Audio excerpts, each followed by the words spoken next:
had the honor of interviewing 3 of the top developers at Treyarch for Zombies. Everything you saw in Zombies, these guys had their hands in. They worked on the Zombies mode for Black Ops 1, 2, 3, and 4. I got to meet and speak with Harsha. He is one of the big dogs. He was the art director and managed all the concept artists. He shipped 14 zombie maps, and some of those were Origins, Shadows, Blood, Mob, 9, Grogrovi, Buried, Zetsubo, etc. He did reveal some stuff in this interview that absolutely blew me away. Chris Miller was also in this interview, and he was the senior concept artist for 8 years, and he worked on maps like Zetsubo Nishima, 9, Zombies Chronicles, and Dead of the Night. And finally, Daniel Chang. He is a legend behind the scenes at Treyarch. A lot of what you saw, he created. These guys would create the concept art and then submit it to Ken, and he would approve it, make sure everything looked the way it needed to look. So definitely a team effort. But Daniel Chang did so much for Zombies. Like, I joked with him that they need to call it Call of Duty Daniel Zombies, because like everything is his. He did some of the epic loading screens that we see for like Garad Kurovi, and he did a lot of concept art for Mob of the Dead, Origins, Die Rise, The Giant. He did all of the Alpha Omega Great War scenes that you see in the intro for that map. He did the wall run mural on Shadows of Evil. He designed the Pack-a-Punch machine. Like, every time we turned a corner, he was like, I did that too. So yeah, I was definitely geeking out in this interview. These guys surprised me. They said, yeah, let's talk about this KN-44 blueprint at the end of the interview. And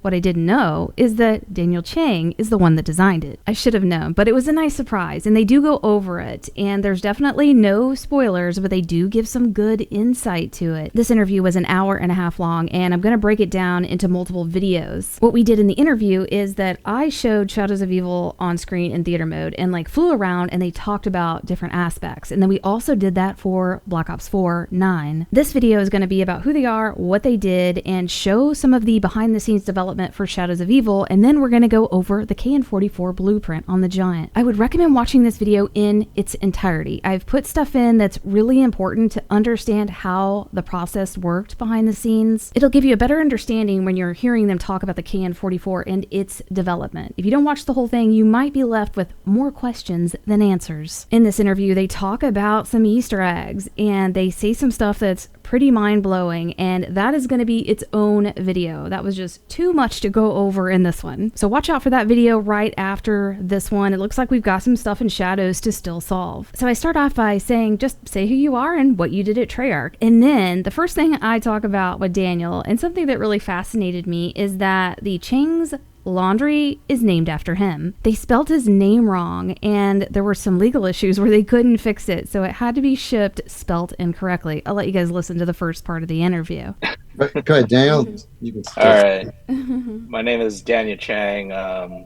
As a concept artist at Treyarch for about 10 years. I started off, I think one of the first zombie things I worked on was Doris, and then sort of towards the latter half of Doris, and then worked all the way through Black Ops 1 through Black Ops 4 on all the zombie maps, campaign as well. I did do some concept art also for some multiplayer maps like Nuketown early on as well. Yeah. Awesome. Yeah, your concept art is stunning. Like, wow. Thank you. Yeah. A lot of it was thanks to Ken's art direction. Yeah, very good. Being nice. Mr. Miller, you want to go? Sure. Yes, I'm Chris Miller. I was senior concept artist at Treyarch for about 8 years, and I've worked on all aspects of the game, including zombies, MP, and campaign. And my biggest contributions were on the 9 map. I'm Ken Harsha. Long career, but I was at Treyarch for about 8 years, and I worked on Black Ops 2 and 3 and 4. And I did, Daniel, I just did tell you on this. I shipped 14 zombie maps. Wow. And worked on cinematics on all those, almost all those. Additional 5 more cinematics. And what else do I have here? And I helped with the Zombie Chronicles. I did about half the Zombie Chronicle redos. And I did mostly single player and a few MP maps. on. I did the bulk of the single player for Black Ops 2, as far as art direction, and that was my gig. I was art directing over there. And let's see, yeah, that's about it. That's a good summary. Yeah, you guys did all the things. Y'all are all zombies. Y'all are the rock stars for us. So it's amazing. We loved working on the zombie stuff. It was really fun to get away from doing where we got to make this fantasy world up versus like, you're locked into like, military stuff. We got to, time shift and all kinds of fantasy stuff. It was very creative time. It was a blast. Yeah, we got very neck deep in those. I mean, these guys researched and invented spaces and concepted. We did so much concept art for those maps. Every room, every space that you see, every room there was 2 concept paintings for it. And these guys would bang these paintings out. It's a lot of hard. When I look back, it's like, damn, we did a lot of work. But they used to kick them out, and I can tell you a little bit about that too. Yes. The reason why we did so much concept work was because when people would build the maps, if there was changes and revisions, it was a hell of a lot of stuff to revise. And so we started putting more concept work in ahead of time to get the artwork or the look of the thing approved from Corky Lemacule and Jason Blundell. And that helped us a lot. It also helped us get our props list, our stuff that we need to get made for the level, and it helped guide the world builders on how to decorate the sets and build the sets.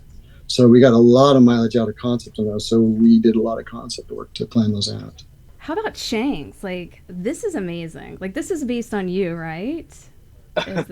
Yeah, apparently they misspelled my last name, but I guess that's okay. But they had already gotten it approved through legal and stuff like that, and so we couldn't change it later. And so, but yeah, that was so sad. We always tried to get people in there, but the boxing ring's actually where everybody lives. Yeah, there's also a safe company called was it Harsha? Harsha, yeah, that was in Voyage, right? Yeah, Harsha, yeah. Jason had me put that in there, so it's like, okay. Awesome. I always try on the levels when I can. I always try to get the crew credit somewhere in the map, And this was like a good example where I tried to get just everybody's like, you can see these things all over the place, with the pictures of the guys. These are people that worked on it, world builders that work on it. I think Anthony's in there. There's just in as many of the zombie people that worked on it as possible. Another thing too, this is a truism on a lot of the zombie maps, and these guys can back me up on this. A lot of times the Easter eggs, we either weren't given much information on or just minimal, but we also got them really late, like a week before we'd ship. We get the guys they go, we need this and this and this, so we crunch out these Easter egg things. Okay, that's definitely good to know. But I did all that. Oh, that was awesome! Yeah, I did the concept for the Wool Club. Yeah, that was even you, Daniel. That's actually your artwork straight up on the walls there. Wow. Yeah, the Cabby Malone poster. Yep. Yeah. Yep. Awesome. Yeah, that was a great piece. Can you talk about the development or anything behind that? It was kind of like a mix between sort of like stylized cartoony, but then also a lot of Art Deco paintings. And so one of the best Art Deco painters I know of is this lady named Tamara de Lampeca. I may be pronouncing her name wrong, but she did all these like really nice geometric forms with like nice gradients on them. And so I was looking at a lot of that for the influence. We were looking at Art Deco, and we were looking at Art Nouveau, French Art Nouveau specifically. Yeah. And that is on some of these, but it would bounce between certain areas. You can see this is more of the Deco, heavy duty Deco influence, and the seedier part is more the Nouveau stuff. But well, there's me on the wall up there. But anyways. Oh, yes, there you are. It's so goofy. They had me selling cigarettes. I don't know why. Well, is this like a representation? Let's see. It's kind of close. No, not even. Daniel, did you paint this one? I did. I was trying to paint you like, I don't know, Errol Flynn Errol or Flynn with a cigarette. Cary Yeah, Grant or yeah, one it's of pretty. these Yeah. old-timey stars. That's pretty funny. But Ollie and I did the layout of this. A lot of the layout of this was worked out on a whiteboard in his office, where if you the bar area and all this stuff. We Right, because this had to work for the cinematic as well, Yep, right, Ken? yep. Yeah. Oh Yep, yeah, yeah. and so I blocked that space out on a whiteboard drawing with him at about 11 o'clock at night. We did really long shifts there, like really long shifts. Every time you want to go home, if somebody was still there and they needed work, you stayed and helped them. Wow. So kind of and yeah, there was the whole thing from the zombies come from through the heart, but that's where the girls up there on the stage. There's a couple things Yeah. happening. There's also that real funky altar that was there. They wanted to do. Yes. I did the concept for the altar as well. Nice. The strange octopus looking thing with the carvings on it. Yeah. What's Yeah. up Yeah, with that, huh? well, there's always a little bit of Cthulhu in everything. Yes. Little Cthulhu. Yep. Hey, just to give you some inside baseball, a lot of times the titles for the films and anything that's written on there needs to get approved by legal. Yeah. And then Yeah. once that process goes through, we get handed a list and go, make a poster out of this title. What do you think it is? Yep. You know, Oh, and cool. Okay. so we got to make up a lot of the art side of it, but the written side of it is I whether it be just legally approved or Easter egg related, like we don't really know, but Gotcha. we just kind of get our interpretations out of that. Awesome. And, Well, and sometimes yeah. the names of the maps weren't even figured out. Well, we would have a working title for the maps, Yeah. like Mansion for for I think that was Night. Yeah. And once that was decided, it got stuck as our filing structure. So all throughout development, we were using the The early maps were name. not named what they ended up shipping. Yeah. Yeah. Okay. Awesome. Definitely. pretty sure- We're reading into all of this. We're like, are there ciphers in here somewhere? We're crazy fans. You guys look for so much stuff. Do you realize We how do. fast these maps are put together? These maps are put together in about 3 months. Really? Yep. So, Yeah. When we do DLC, or we're doing DC back in the day, we had about 16 weeks, maybe a little bit longer, but Yeah. that would be like a pre-production before we got into it. But production time, Daniel, am I wrong here? It's about I think like in the case of Shadows, I think we had a little bit more time just because there were so many unique designs that had to be done. But yeah. you're right. Once we got into that DLC cycle, it was like The mega maps fast. like Origins took up more time. It was all about how much resources do we have. That is so pretty what you're walking through, but it's tiny on the screen. Oh, yeah, it's so beautiful. Oh, Ken, you can pin it. You can right Okay. Yeah. right click on it, see if you can pin it to Harsha's Hotel. There you go. That's awesome. I wanted to ask about his rates. No, I'm kidding. No. No, actually, yeah, the rates are reasonable. But They're super cheap now. I don't know. It was by the hour, right? I think we had on there. Yeah, hourly rates. So bad. Yeah. That's awesome. But what was really nice about this, what we did a lot, if you tilt up just a little bit, we spent a lot of time thinking about these kind of views and see the tops of the buildings, Yeah. the designs of these things. This is a skyline view on these things, and I actually had concept work. I had Robert Simons basically build all of these in rough geometry and in 3D software. So these are all built in concept before they went into the game. Wow. And then they would match the design. If they didn't build it in the game with the in-game geo, they would actually get models made for these things, and they'd eventually get converted into models. But the Rabbit's such a weird place. But yeah, this is such a fun area to remember. But a lot of it's one of those things where you design this stuff and you go, look how beautiful it is up here, and then you watch people play and you go, nobody's looking up. Oh, we're definitely. Yeah, there's the Easter eggs up here in these letters. So they make us see everything. And we know as Easter egg hunters to look up because they like to hide things out of the line of sight. Yep. So yeah, a lot of us are able to enjoy everything. So That's cool. That is very cool. That's good to hear. We had done a racier version of this area, and we had it with a lot of neon that was, I don't know what you call it, suggestive neon. Let's call it that. We had to I think the lawyers come in. We had somebody come in and say you needed to tone it down. Oh, dang. Oh, yeah. Well, I mean, it's not necessarily for like like because the game's already mature rated. It was right? regional. Yeah. It was regional. Yeah, it was like a different countries allow certain things and don't allow other Oh, things, and so we're that makes like, okay, sense. Yeah. Okay. There we Oh, go. damn! Your masterpiece is in there, in the yeah, basement. Yeah. that That is a was. Also, crazy. The wall run. Daniel actually oh, Oh made. oh yeah, my also gosh, the you made Nero the war posters. scene, the battle scene. Yes, I need to see if I have the original. Shoot, I Oh don't my gosh, that would because be I drew it in awesome. pen and ink first. Yeah. Yeah, and then we actually used what was it? We did it a lenticular, so it looks like it's sculpted, but it's not. Give you Yeah. some insight on it. So basically, it's a wall relief, right? But it Yeah. had to geometrically, it had to be flat so that we can run across it. So Yes. it's kind of an illusion with the normal maps and the textures, so that it actually takes light like it's three dimensional, but it's actually a relief.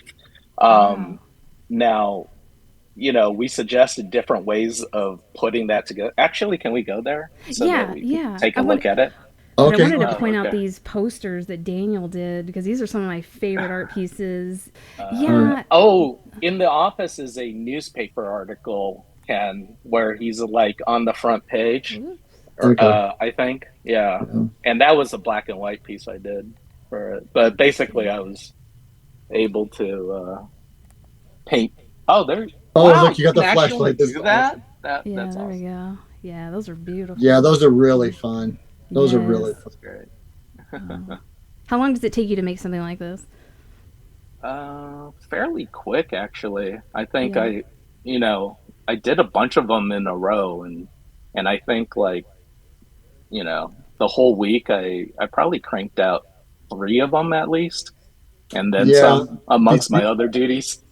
these guys are Wow. really good, but we had to even get approvals on it. So there'd be a Dan will do the sketch, and then I'd send the sketch up Yeah. to the only people that we.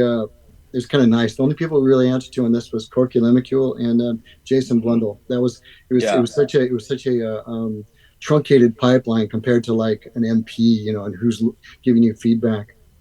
So and we got input from them on and right up on these, but and notes, and then Daniel would address my notes and address their notes, and that's how these got made. I But think there was also another poster concept that never made it in, Ken. you did a So Oh, bunch some of of, Nero. You did a bunch of Nero ones, if I remember yeah, right. awesome. yeah. And stuff we'll never get to So see, is that right?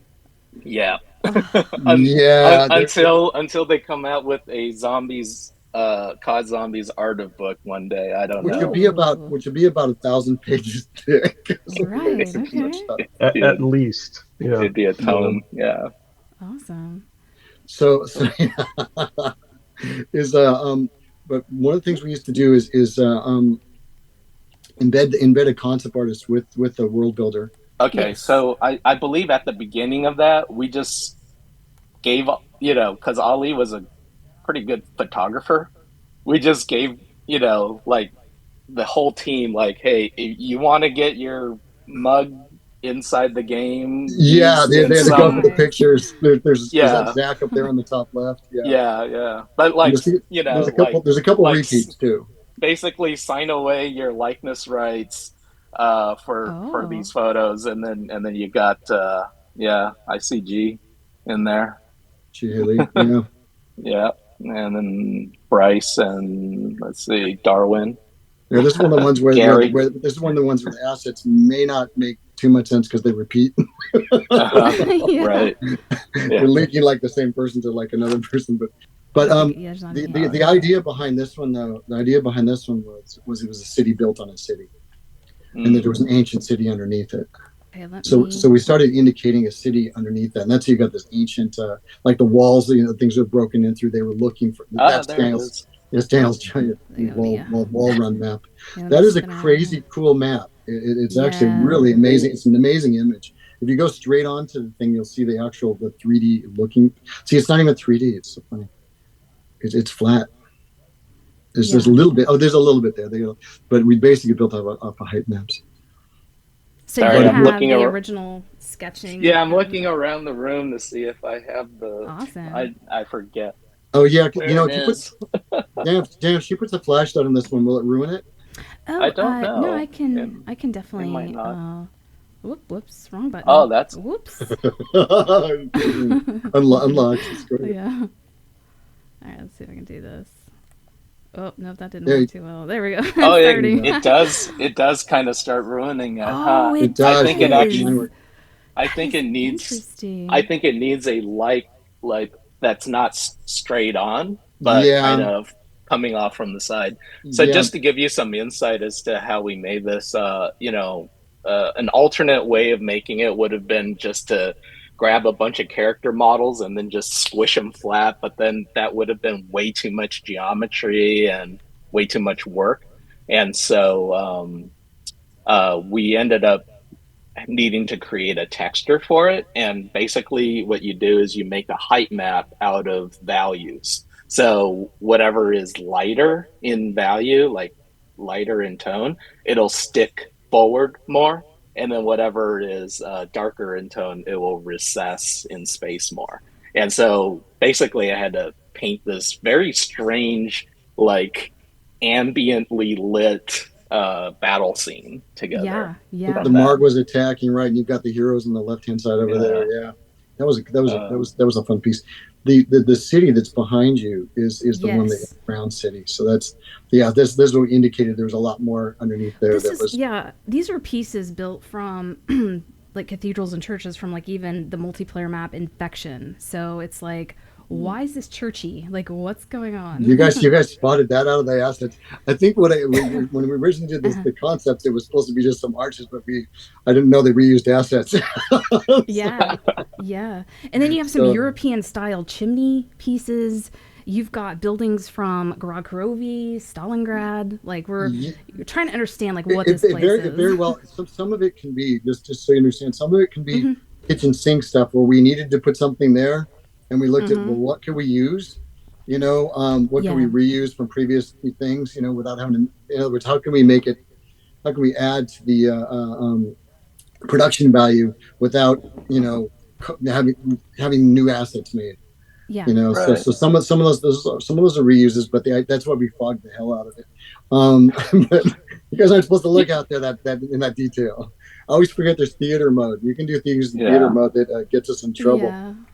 Well, They found so many Easter eggs through theater mode, huh? yeah. I put stuff in one map that I got in trouble for they found in theater mode. I was like, oh crap, Oh, yeah, interesting. yeah, yeah. I'm not going to get any more than that. Anyways, Oh no. So can you describe one more time what this place is? Like it's a some. city it was a city that was built on an ancient city. That was the idea, Okay. and we didn't have too much more detail than that. We just wanted to hint at that there was it just there's a sense of deeper history, and I think we even had some indications of hell. That's what we have, like the or hell, or was it? If you go down there, I think it's actually you can't go down. You could fly down there. Right. I Right. think we're using like lava and stuff down there, and I'm not sure. Okay. Just to get the orange glow, we had the engine was coming along really nicely with the lighting tools, and that's why you'll see a big jump between this and like Black Ops 2 stuff, where we Yeah. had a lot Mhm. more control for local lighting, and it's just like beautiful. So we would do a whole lighting pass on this. Oh, I was And going to tell you. I'm sorry. Go uh-huh. ahead, Dan. Oh, she had mentioned that they had some kind of like a black and white mode, and I think that would have only been possible with the kind of lighting and fog that we were able to do with because this was a jump in console generation as well, right? So Mhm. Yeah. I Right. think like it was a post production tool that would have come on for changing yeah, the LUT for the thing, or for yeah. basically. So just to give you an idea is once you make everything grayscale, things in the background should kind of recede in space, meaning they get a little bit lighter and foggier as they go back into space. But I think back in Xbox 360 days, we didn't have that much control over those values. We used to have concept artists. I didn't finish anything. Concept artists used to do what we called red lines. They used to help me with red line drawings.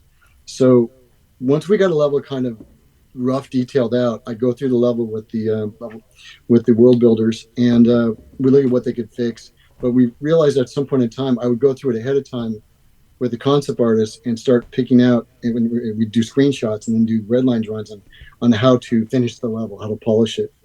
And so these guys would crank out hundreds of quick drawings over screens to talk about how you can polish it. So the idea we had, we built all these levels with like a lot of love. So you did the what do you call it, the weird place or whatever they call it. What are they calling it in Origins? The one where you went to actually to another, you went to the strange one with all the rock formations that have fingerprint patterns on them.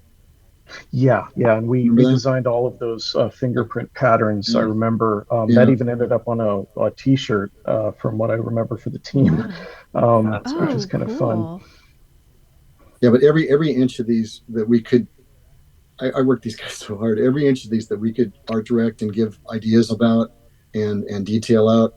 The idea, the philosophy was, if we made this thing so cool looking, you wouldn't really notice it's cool looking. You just notice you love being in the space and you'd stay there longer, and it'd be, and because we knew that people would play these. There's the map. There's the posters. I knew they were in there. Yeah, they did show up. Yeah. Oh, okay. Yeah. I knew they were in there. We used the whole cow.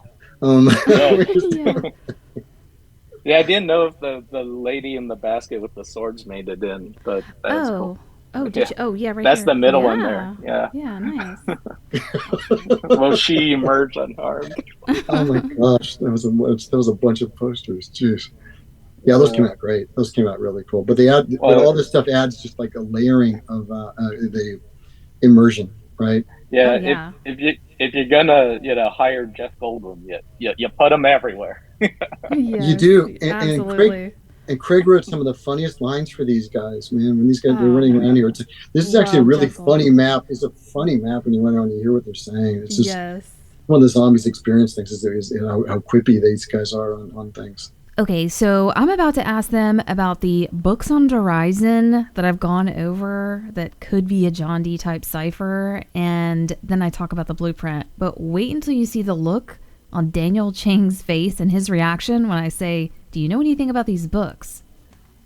There's a bunch of, I don't know if any of y'all worked on Horizon, but there's a bunch of books that have these unique titles, and I didn't know if there was any kind of like backstory or, what was the intention with these books. I don't know, you guys. No. Honestly, and some of them are really vague because they're almost like the artwork would be.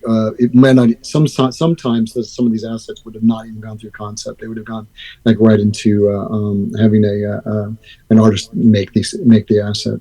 Okay. If it's just a list of text, it doesn't really require concept artists to work on it. Yeah, we would that would be the test, right? Does this need art or not? Or can you guys do this? Gotcha. We would ask them, do you need art on this or not? Because we had so much work to do.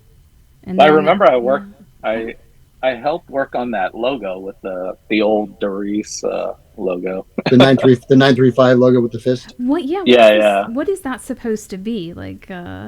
Like a robot hand, isn't it, Dan? I'm not even sure the robot. I remember it had to be changed to get rid of the lightning bolts. Right. That was not PC, I guess. Yeah. Mm-hmm. So we kind of did the 1, 2, 3 like Black Ops 3, right, on that. So nice, awesome. I'm not sure.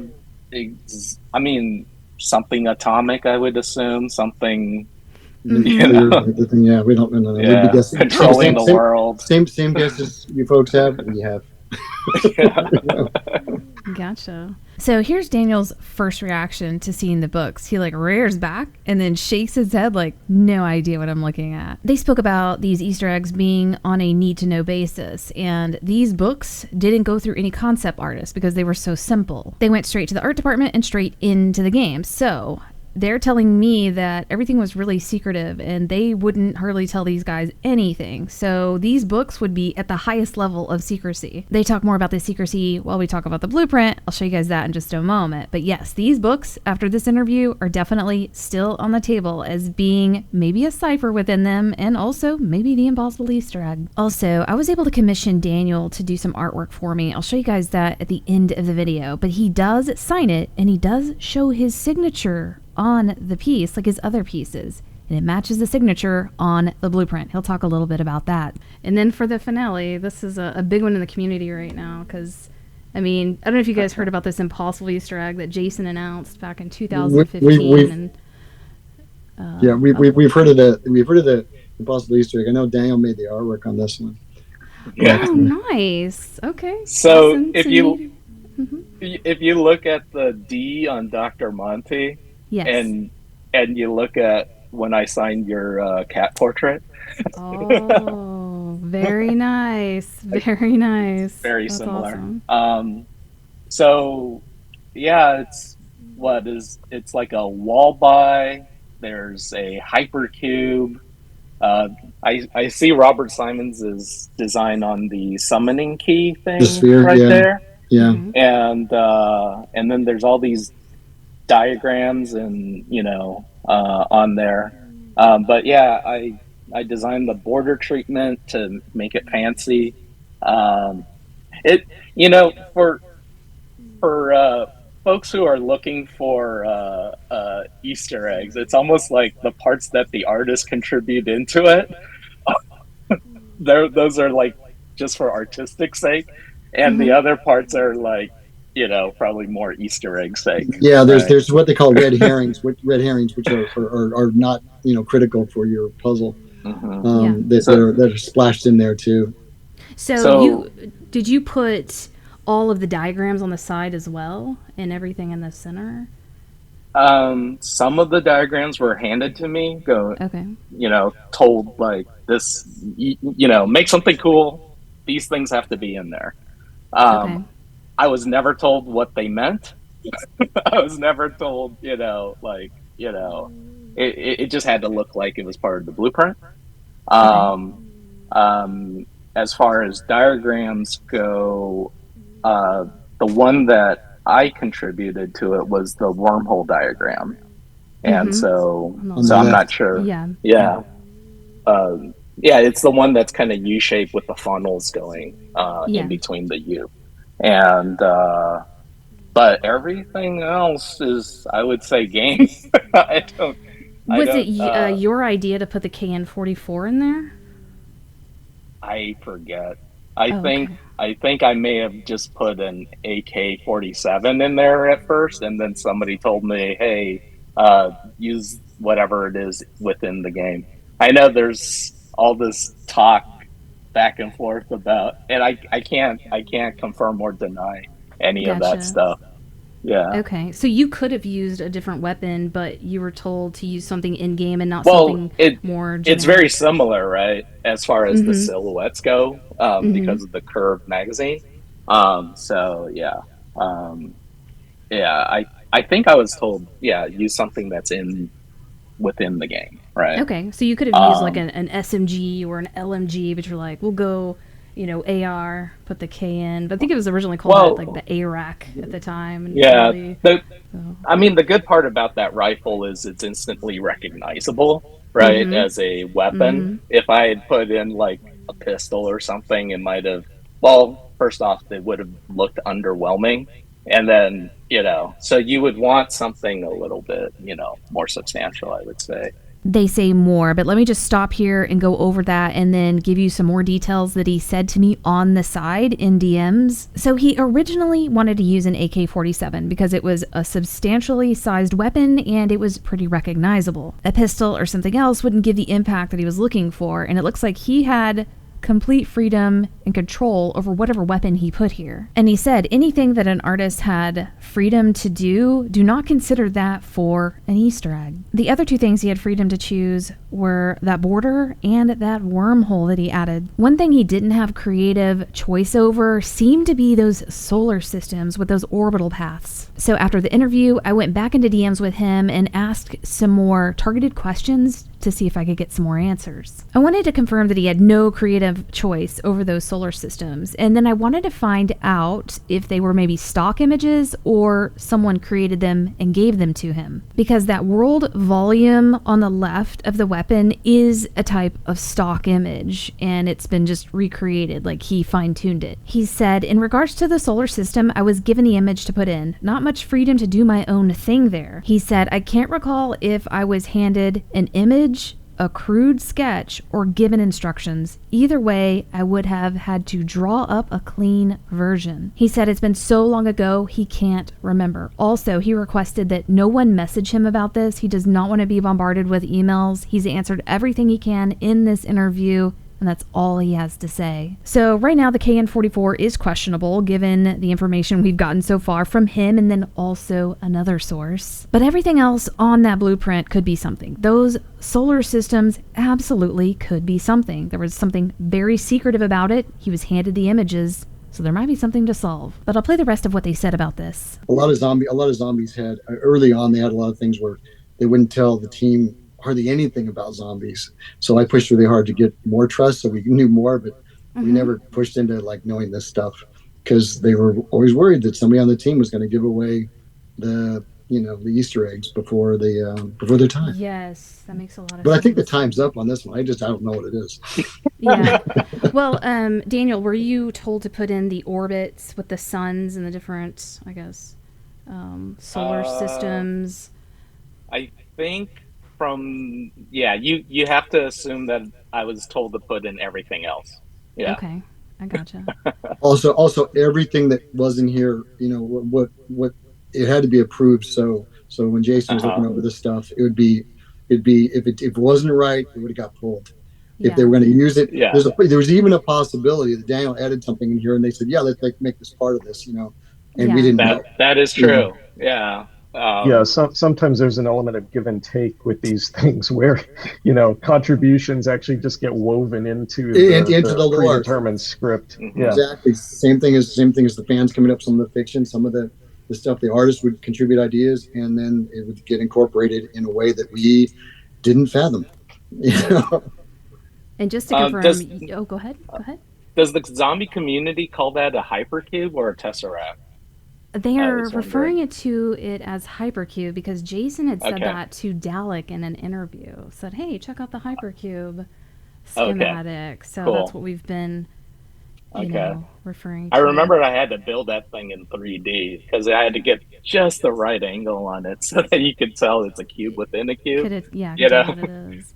It is really like a need to know basis, right? Yeah. I was only given the enough information to do my job on it. Yeah. Gotcha. And just to confirm, you guys do not know what this impossible Easter egg that Jason spoke about. You don't know what map it's on. And yeah, you guys have never talked about it over lunch. No kidding. I'm just kidding. No. It's funny. No. Just to confirm, yeah, because I don't want people going, "Did you ask?" I'm like, "Yes, I asked." Yeah. Like one of the things we had to be careful on during production was that people would go into the maps and tear up the code. So you'll find that there's no you'll find there's intros, the intro cinematics, and I directed most of those, but the outros were in game and the things were put around places, and not all the outros, but a number of them were, and that's because that's the only way they could keep people from spoiling it for other people, right? Getting in there, ripping it up, and then saying, "I found the answer." So they might find an audio clip or something like that, but they wouldn't find it in continuity with with because it was embedded in the engine. And that's why we did oftentimes the intros or whatever would be done earlier and made public and help for PR stuff. But how things ended, we tried to keep that a little bit more hidden. Yes, and that's good. Yeah, that's good. Okay, I think that's all my questions. I would like to know, are you guys able to say what you're doing now? What are you working on? Any projects you want to talk about? I'm actually relaxing. I'm working on my own stuff, and Chris Miller and I are working on developing a board game. Stuff like this, but on stuff on the side. But we've got other IP that's in development, but it's it's not a pressing. Awesome. I've been teaching at a couple of colleges One is Otis College of Art and Design over by LAX. And another school I teach at is Rio Hondo, which is in Whittier, California. And on top of that, I also am doing freelance work and commissions. So, Yes, yes, and I And got a portrait that you did, which is amazing. I'll be showing that off. Yeah, so you guys can get your own if you want. So that reminded me. I've also been doing lectures at USC. I'm doing about 3 or 4 of them over there on art direction and video games. And Yeah, AAA. I've been just doing freelance visual development stuff and working on my own things. Okay, so here's the artwork I commissioned Daniel to do. He said he only had time to do a black and white drawing, and I said, okay, can you do my cat in a zombie apocalypse setting? He recorded the whole thing, so there's a time-lapse video, and he turned it into a cat apocalypse, which is super hilarious. Like, he did a really good job. It's so cool. The background is Manhattan, and you can see a storm in the sky that is starting to form. And yeah, it's really awesome. So I appreciate that. But he is actually open for commission work. For me, this is very exciting. I love collecting one-of-a-kind pieces for zombies, and then knowing that he's done such like epic and iconic stuff in zombies, and then him making this picture and seeing his signature is amazing. Again, he is open to commission work, but if you do message him, please be respectful. He has asked that no one ask him about this blueprint or anything else. Just talk about the commission work and that's it. We do not want to abuse him and his information. He's done a lot for zombies, and again, a lot of us are fans of what he's done, so please, let's be friendly and kind and just keep it to commission work information. He's answered everything he knows about this blueprint, and he will not answer anything further. I just want to repeat that so that he is not bombarded. But hopefully this will help us out some way. You guys watch this, analyze this. What are your thoughts? Comment down below, and we'll see you guys next video.